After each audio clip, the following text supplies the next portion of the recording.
10 € offerts et votre premier dépôt doublé avec le lien en description. Les amis, bienvenue, j'espère que vous allez tous très bien, très content de vous retrouver pour cette nouvelle vidéo. Nous y sommes, c'est l'heure. Alors, pas tout à fait celle de passer au printemps, on a encore un bon mois, je crois, de cet hiver maussade devant nous, mais les jours s'allongent, le climat s'adoucit et surtout, un petit air monte. Tendons l'oreille, il est discret et deviendra bientôt une symphonie.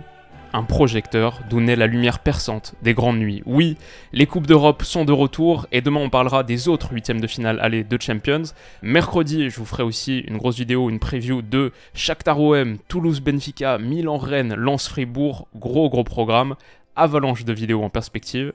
Mais la première boule de neige, c'est bien ce PSG Real Sociedad de mercredi. Donc il y a beaucoup de choses à dire, et alors ça fait des semaines que je travaille sur la Real Sociedad, je vous ai préparé un grand rapport de scouting. Comment est-ce que cette équipe joue? De quoi est-ce qu'il faut se méfier? Comment leur faire mal? On fera tout ça, on fera aussi un point sur ce PSG de février, mi-février. Est-ce qu'il arrive prêt véritablement pour son grand rendez-vous? Et à la fin, bien sûr, sinon c'est pas drôle, je me mouille, je vous fais le petit prono, et je vous dis ce que je pense de ce match. Si vous voulez aller voir directement la partie prono, c'est possible. Pour ceux qui n'ont pas beaucoup de temps, je comprends, début de semaine aussi. Je vous mettrai le timecode en description, vous pouvez y aller directement. Mais pour ceux qui vont rester là sur la quinzaine de minutes et qui veulent parler un petit peu jeu, c'est parti. Et on commence tout de suite par cette Real Sociedad qui veut rêver. C'est un peu l'histoire de leur saison qui est très particulière, pas si facile que ça à définir. En ce moment, ça va pas fort. C'est le truc paradoxal, ils ont été battus par Osasuna ce week-end. Ils restent sur 4 matchs consécutifs sans victoire, les 4 sans marquer de but. En championnat, la Real Sociedad est 7ème avec 37 points. Ça fait 8 longueurs de retard sur l'Athletic, l'ennemi basque, qui est 5ème. Ils sont vraiment détachés par rapport au top 5. En plus, l'Athletic a un match joué de moins. Donc compliqué en championnat, mais la particularité de cette saison, c'est qu'il y a ça, et pourtant, il y a une qualif pour les huitièmes de finale de Champions pour la première fois en 20 ans, depuis la campagne 2003-2004. Ils ont terminé à la première place de leur groupe, ça pour la première fois de leur histoire tout court, devant un Inter qui pourtant finaliste de la dernière édition. Grosse perf. La Real Sociedad est aussi en demi-finale de Coupe du Roi, ils ont fait ce nul 0-0 à l'aller contre Mallorca mardi soir. Retour à la maison, c'est fin février, le 27 février. À la mi-février donc, la Real joue encore sur tous les tableaux, et le plus important, le tableau onirique, celui du rêve d'atteindre les quarts de finale de Champions League pour la première fois de l'ère moderne. Donc voilà, grosso modo, ça c'est où en est la Real Sociedad, l'histoire de leur saison pour l'instant. Mais maintenant, quelles sont les forces de cette araignée bleue et blanche? La première qui saute aux yeux, statistiquement ça me semble assez clair, j'en ai distingué 4. La première, solidité défensive. Ça encaisse pas beaucoup de buts à la Real Sociedad. En Liga, je crois que c'est la 4e meilleure défense, avec 22 buts encaissés. C'est la 4e meilleure défense du championnat espagnol, mais c'est encore plus criant en Champions. 2 petits buts, c'est la meilleure défense des équipes engagées et de la Ligue des Champions tout court. En 6 journées, 3 clean sheets. La ligne de 4 d'Imanol Alguacil, elle est très étanche, et ça commence avec cette charnière centrale, le Normand, Robin le Normand, et Zubeldia, Igor Zubeldia, une des meilleures paires d'Europe cette saison. À droite, ils ont latéral droit Amari Traoré qui est arrivé, bien sûr, on le sait, en provenance de Rennes, qui est arrivé cet été et qui est une très bonne prise. Il s'est super bien intégré, en plus un vrai sens du leadership, capitaine de sa sélection, et il est revenu donc de la CAN. Mali a été éliminé en quart, il est revenu et il a repris tout de suite. Il a joué 90 minutes contre Mallorca, il a joué ce week-end. Ça, c'est déjà un très bon trio. À gauche, il y a un petit peu plus point d'interrogation parce que Kayhed Munoz, qui avait joué la plupart des rencontres de Champions, il s'est fait les croisés l'autre jour, donc il est out jusqu'à la fin de saison, et Tierney aussi s'est blessé. Il pourrait revenir à temps pour Paris, mais franchement, c'est pas sûr, je pense. C'est pas trop la direction que ça prend. C'est pour ça que la Real Sociedad a pris Javi Galán de l'Atlético Madrid en prêt au mercato hivernal, dans les derniers jours du mercato hivernal. Donc voilà, une grosse solidité défensive grâce à cette ligne de 4. Grâce au gardien Alex Remiro aussi, dont on n'a pas parlé pour l'instant, qui est excellent sur sa ligne. Et aussi, bien sûr, parce que défendre, c'est pas uniquement ce qui est fait sans ballon. Avec le deuxième gros point fort de la Real Sociedad, il y a une immense qualité technique collective. Le ballon tourne très bien, les pieds sont sûrs, les passes sont précises. C'est une équipe qui est vraiment confortable en possession. Disons-le clairement, ils sont très difficiles à aller presser. Pour tout un tas de facteurs, Alex Remiro, le gardien, a un excellent pied. Zubimendi, le 4 ici, le milieu reculé dans ce rôle un petit peu Busquets, Rodri, excellent aussi. Et il peut être aidé parfois par les décrochages de Mikel Merino. Les deux ensemble, axialement, c'est une plateforme de construction quasiment insubmersible et les deux se comprennent très bien aussi. Je trouvais cette séquence intéressante contre l'Inter dans ce qui est vraiment pour la Real Sociedad un 4-1-4-1/4-3-3. Quand Merino redescend pour participer, tout de suite Zubimendi équilibre en grimpant d'une ligne. Ce niveau de maturité tactique, cet entrejeu très fort, très dominant avec ballon, la grande aisance technique de cette équipe, ça en fait un peu, sans vouloir caricaturer, ça en fait un peu l'équipe espagnole, le club espagnol classique, qui est très à l'aise en possession, et ça donne un ensemble de 11 points qui est super bien connecté. C'est pour ça que je parle d'une araignée bleue et blanche, c'est un peu l'impression que ça me renvoie. Une équipe qui tisse méthodiquement sa toile et qui peut y empêtrer l'adversaire sur de très longues séquences. Statistiquement, ça se traduit par le 6e volume de possession de toute cette campagne de Ligue des Champions. Alors l'Inter, on l'a vu sur certaines séquences, a parfois réussi à les empêcher d'avancer un peu, mais pour le Paris Saint-Germain, une équipe qui presse un peu par intermittence, pas de manière très claire ou constante, et qui a aussi avec Kylian Mbappé un chaînon de cette chaîne de pression entre guillemets un peu défaillant, je pense que ça va être difficile, d'autant plus que cette Real Sociedad, le 3e point fort pour moi, peut sauter la pression quand elle arrive grâce à leur relais aérien. 3e qualité qui saute aux yeux, un milieu à l'aise en altitude. Alors déjà un milieu à l'aise tout court, mais en plus, Mikel Merino, Brais Mendes, Zubimendi, il y a une caractéristique forte, c'est la taille. Mikel Merino par exemple, c'est 1m89, et ça se traduit par quelque chose de très concret. Personne n'a plus de duels aériens remportés que lui en Ligue des Champions cette saison. 31, et il est en très bonne compagnie quand on regarde derrière. Luuk de Jong, c'est le 2e, Niklas Füllkrug est le 3e, Mikel Merino, milieu de la Real Sociedad, est devant. Brais Mendes, c'est 1m87 aussi. Zubimendi, c'est que 1m80 entre guillemets, mais c'est le milieu de terrain des 5 championnats majeurs depuis la saison 2019-2020, avec le plus haut pourcentage de duels aériens remportés. Pour ceux qui en ont disputé, au moins 150, 232 joués, 165 emportés, 71,1% de duels aériens remportés. Voilà, beaucoup de chiffres, mais juste pour dire, ce gars-là est très bon dans les airs. Donc ça fait non seulement qu'on a un trio de l'entrejeu qui est excellent, super complémentaire, qui se connaît super bien, les 3 dans la force de l'âge, 25, 27, 27, Zubimendi, Merino, Brais Mendes, c'est sans doute la force de cette Real Sociedad, mais en plus c'est un entrejeu qui est très différent du milieu parisien. Ne serait-ce que par la taille, quand on compare, il va y avoir un vrai mismatch avec un Zahir Emery qui fait 1m78, Vitinha s'il joue c'est 1m72. Voilà, c'est une composante tactique supplémentaire de ce match. Ce milieu qui est très à l'aise en altitude, ça va rendre la Real Sociedad encore plus difficile à presser pour Paris, parce qu'ils ont des relais pour jouer long ou mi-long, notamment avec Alex Remiro son jeu au pied, des relais qui peuvent permettre de sauter la première ligne de pression. Ça c'est 3 forces. La 4e, elle est plus simple encore, elle tient en 4 lettres. Ouais, c'est l'ami Kubo. Take Kubo qui est peut-être la star de cette équipe. Il est arrivé il y a 1 an et demi. Sa cote a explosé depuis. Il était à 9 millions d'euros en début de saison 2022-2023. Aujourd'hui, 60. C'est le danger numéro 1, je pense, de cette formation. Avec et sans lui, c'est pas la même équipe. Il est top 10 en Espagne avec le plus de chevauchés dans la surface.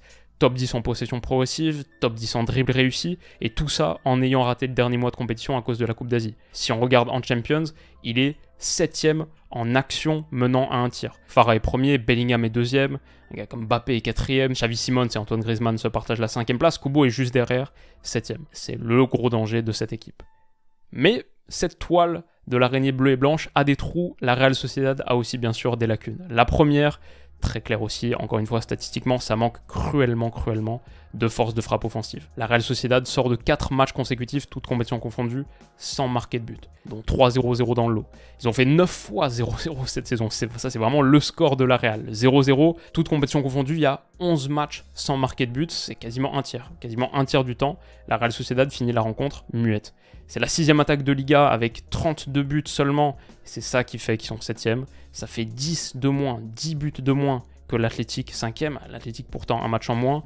Et quand tu compares à Real, Gérone, ils sont 20 buts en moins, une vingtaine de buts en moins que le top 4. Et sur la scène européenne, on les voit même pas ici sur ce schéma, ils ont la 18e attaque de la Ligue des Champions, la pire des équipes engagées en 8e de finale. La pire des 8e de finalistes, 7 petits buts marqués. Et alors ça se traduit forcément au niveau individuel, quand on regarde leur meilleur buteur en Liga cette saison, c'est Mikel Oyarzabal, avec 8 petites réalisations seulement, c'est pas beaucoup, et en plus, il y a de grandes chances qu'il manque le match contre le Paris Saint-Germain, qu'il soit pas là au moins sur ce match aller. Lui le capitaine, très incertain pour ce match au Parc des Princes. Alors logiquement aussi, le poste qui cristallise l'inefficacité offensive de la Real Sociedad, c'est le poste d'avant-centre.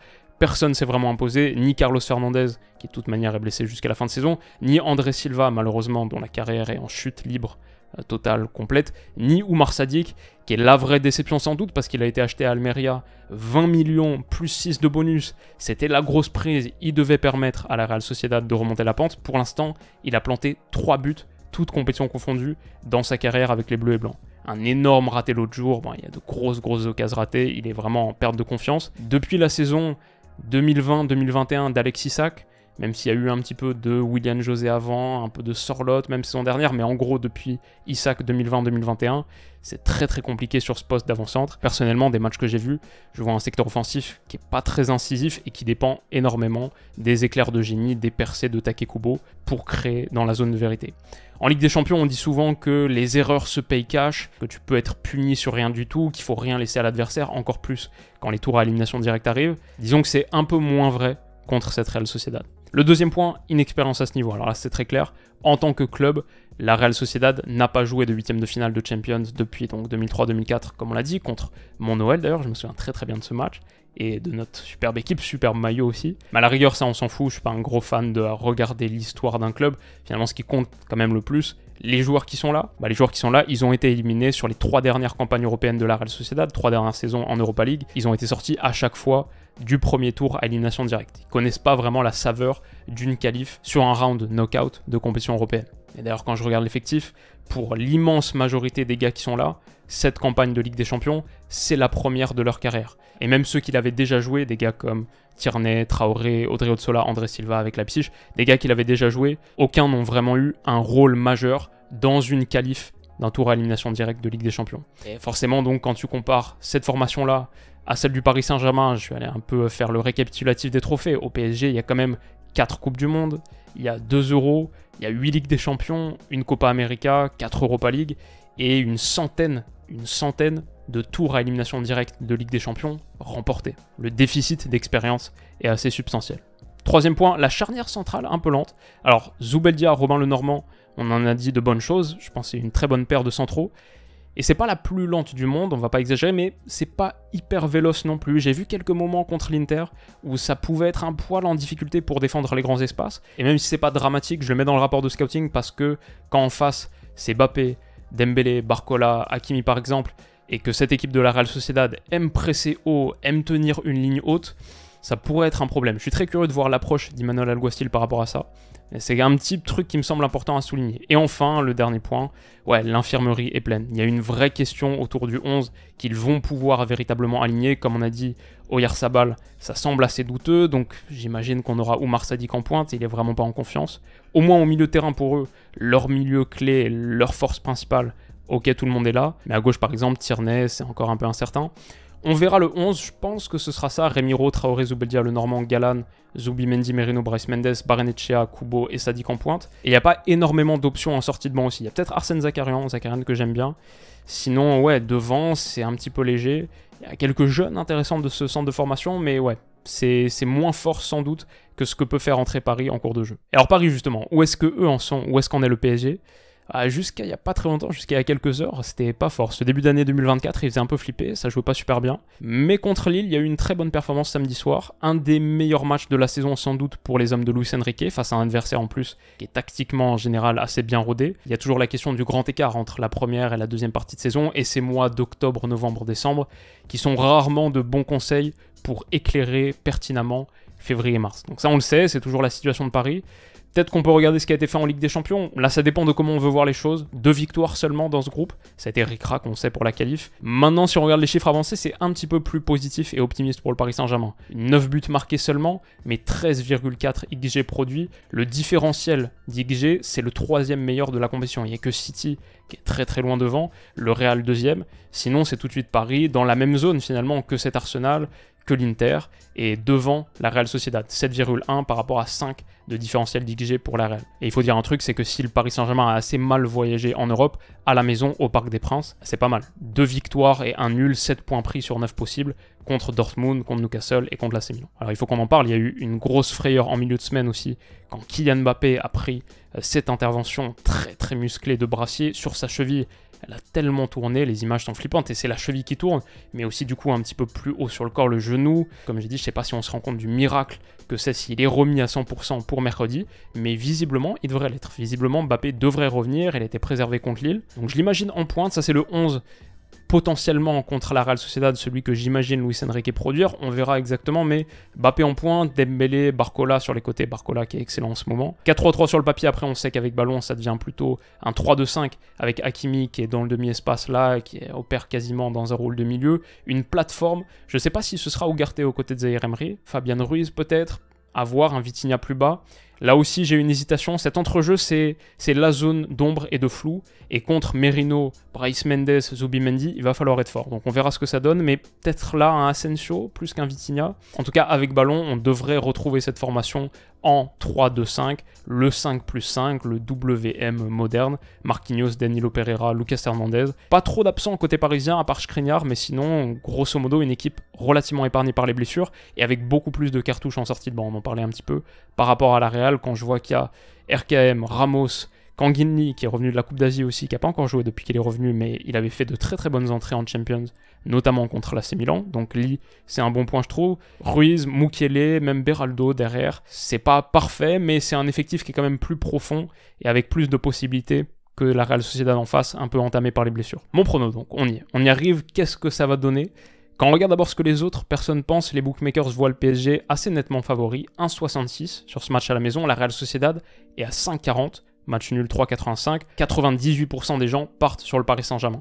Si je devais synthétiser un petit peu le rapport de scouting que j'ai essayé de construire autour de la Real, j'ai fait, ça c'est la petite conclusion que j'avais dans mes notes, j'ai mis la Real Sociedad, c'est une machine très bien huilée, cette araignée mécanique qui est techniquement à l'aise, largement capable d'imposer son style, ça je l'ai vu contre l'Inter notamment, pressing, possession et pas qu'à domicile, ils avaient imposé leur style même à l'extérieur sur la 6e journée. Maintenant, ce groupe de joueurs manque cruellement de repères à ce stade de la compétition, l'inexpérience européenne dont on parlait, et surtout, malgré sa qualité à la relance, je trouve pas la Real létale ou même très incisive, franchement, dans la seconde moitié de terrain, encore moins du coup sans Oyarzabal. Peut-être que du coup Paris aurait davantage intérêt à les laisser progresser, parce que ça va être difficile d'aller les presser pour les raisons qu'on a soulignées, et comme ils sont pas hyper menaçants dans le dernier tiers, peut-être que Paris a davantage intérêt à les laisser progresser, et ensuite, avec Mbappé, avec Dembélé, avec Barcola, avec les projections d'Hakimi, exploiter l'espace qu'ils laissent dans leur dos. On sait qu'en plus ce Paris Saint-Germain en transition, en Champions, c'est souvent là où ils ont été le plus menaçants. Je suis très curieux de voir la physionomie tactique de cette rencontre. On a une équipe qui a le 3e volume de possession de la Champions, Paris avec 67%, et une autre qui a le 6e avec 56%. Aucune de ces deux formations aime laisser le ballon à l'adversaire. Donc très curieux de voir à quoi ça va ressembler, ça va être un vrai bon match. Et si je dois me risquer à un prono, donc ça c'est les cotes que vous voyez ici, 1,66, la qualif du PSG, ils sont net favoris, ils sont à 1,45, les buteurs, etc. Tout ça c'est les cotes que vous trouvez sur Winamax, avec le lien qui est en description. Vous avez accès à l'offre spéciale Winamax Willou. Votre premier dépôt, il est instantanément doublé dans une limite de 100 €. Si vous mettez 100, ça devient 200, mais si vous mettez le minimum 15, ça devient 30. Et vous recevez quoi qu'il arrive 10 € supplémentaires en cash. Si vous mettez le minimum, 15 € se transforment donc dès l'inscription en 40 €.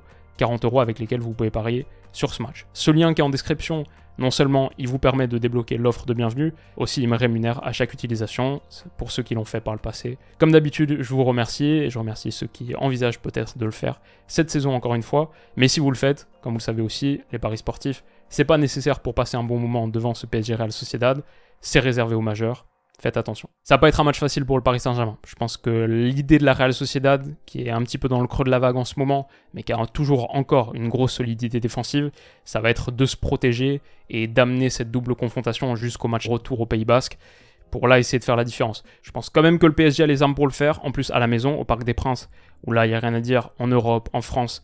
Paris c'est très solide à la maison, c'est très difficile à aller battre au Parc des Princes. Je pense qu'ils ont les armes tactiques, celles qu'on a essayé de mettre en lumière pour le faire. Je trouve que le PSG à 1,66 c'est pas mal. Winamax met aussi une offre cote doublée en place sur ces matchs allés de Ligue des Champions si vous vous inscrivez pour la première fois. Vous pouvez aussi choisir l'offre cote doublée et ça ferait passer la victoire du PSG à 1,66, 3,32 donc. Niveau score, moi je partirais sur 1-0 ou 2-0. Peut-être qu'à la fin je choisis 1-0. Match très serré, très tendu.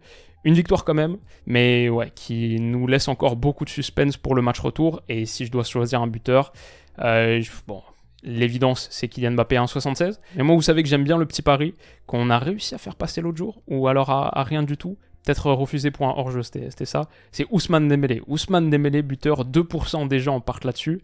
C'est le petit truc que je sens. Il est en forme en ce moment, à 4,60. C'est ce que j'avais à dire sur cette rencontre allée de Champions. Ça fait plaisir de retrouver les petites previews pour se chauffer, faire grimper un petit peu la température. Bien sûr, de notre côté, on se retrouve mercredi soir. Vous aurez l'analyse du match à minuit, quelques minutes après le coup de sifflet final. Mais on se retrouve dès demain pour les previews des autres huitièmes de finale allée de Champions et un gros programme sur cette semaine.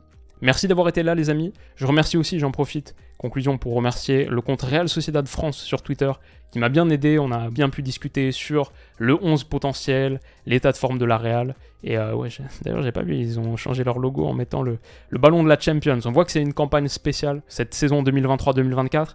Elle n'est pas comme les autres. Ils ont un gros coup historique à jouer. Ça va être un match passionnant. Les amis, on s'arrête là. Prenez soin de vous. Passez une excellente semaine qui démarre, comme toujours.